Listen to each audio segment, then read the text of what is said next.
হ্যাঁ রিয়া, আমি এক অসহায় ড্রাইভার, প্রচুর গরিব। তাইলে আমার সাথে আপনি মিথ্যা কথা বলছেন কেন? আপনি বলছেন কেন আপনি বড় লোকের ছেলে? তোমাকে পড়ানোর জন্য।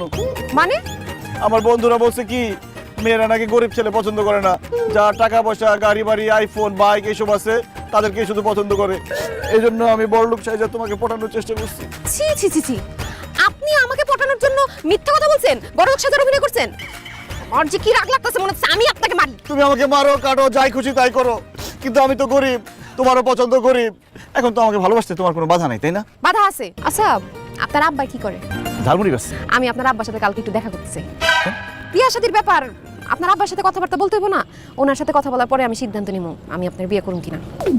কি আপনার আব্বার ঝালমুড়ি খাওয়াবেন না আমারে? অবশ্যই খাবো। ঝালমুড়ি একবারে খাইলে আর খিদা লাগবো না। আসেন আসেন। এই যে আমার আব্বা মোহাম্মদ আব্দুল কুদ্দুস মিয়া, এই শহরের বিখ্যাত ঝালমুড়ি বিক্রেতা। কি বাবা ঝালমুড়ি খাইবেন?